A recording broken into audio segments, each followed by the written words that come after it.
Anti-Asian hate crimes continue to plague the city, and even though Congress passed the hate crimes bill, we still need to keep the conversation alive about what the steps are that we need to take to prevent more of these attacks from happening. So today at noon, I'm going to be speaking at a forum with lawmakers and state leaders hosted by Elmhurst Hospital in Queens.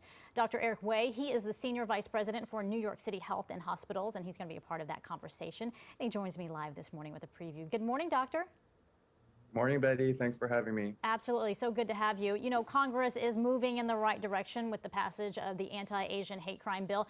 But as a doctor and as an Asian American, what more is needed on the state and city level to really support Asian Americans during this crisis? Yeah, so I also was very happy to see the COVID-19 hate crime bill pass the House, and hope that President Biden could sign it soon. I think we need to keep the awareness at the local, city, state levels, make it easier for reporting of hate crimes, and get out there and be supportive of our Asian brothers and sisters who are hurting right now. Absolutely. You know, the violence against Asians statewide and nationally has really ranged from shocking beatings to vicious killings. So help us understand the mental health risks that come from just this fear that is permeating through the Asian American community.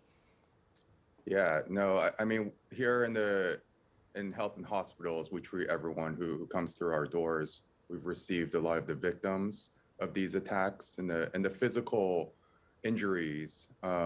It's just a start, right? It's incredibly dangerous for an elderly person to fall to the sidewalk and hit their head on the asphalt. It could lead to a head bleed, a skull fracture. Often a hip fracture starts a downward spiral for elderly patients. They're bed bound, their muscles start to break down, they get deconditioned. This is months, years, and can even lead to complications that lead to death. But I think even past those physical scars and injuries is the mental toll. The mental toll on my staff members in my office, shaking, crying, just thinking about walking to the subway and riding the subway and getting to from the subway station to work. I'm super fearful for my family. I have a sister 3 years younger than me in Los Angeles. Think about her and worry about her all day. My parents just came back from Taiwan, even though my sister and I begged them to stay in Taiwan.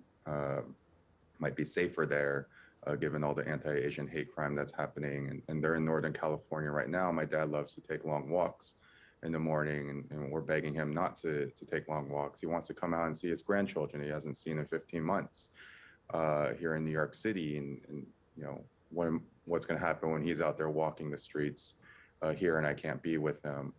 And so I think, even my wife is begging me not to walk to and from work. I love walking over the Brooklyn Bridge. And it's just, right, that fear, that anxiety on top of what we've been through over the past 15 months. Doctor, it is just so heartbreaking to hear you talk about telling your family to stay in Taiwan because it may be safer there than here in the United States, where we have grown to believe, this is the country where the American dream is, where anything can happen and that positivity and hard work will get us somewhere. But then we worry that even in our own communities, the most vulnerable, the elderly and the females, the women who can't fight back as much, those are the ones who are being targeted. So when you think about your thoughts and your family and others who are feeling the same, how do you balance that? Because we cannot live in fear.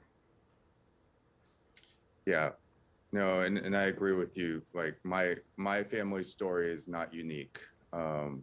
Immigrant family coming here for education, for a better life. The opportunities my sister and I have had because my parents were brave enough to move from their home country to the United States. And this is not the U.S. that we've experienced up to this point. There's certainly been racism, subtle, sometimes not so subtle, but just these blatant physical attacks. This is new. This is scary.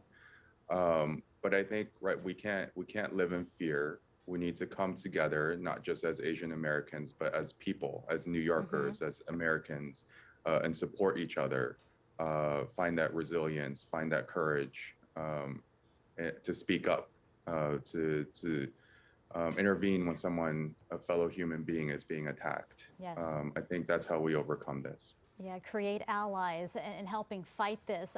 Doctor, I thank you for your courage. I thank you for sharing your story. And I also thank you for being a part of the conversation today as we participate in the Stop Asian Hate Forum that's being hosted by New York Health and Hospitals as well as Elmhurst Hospital. So I will see you a little bit later today at noon when that takes place, and we invite folks to join us.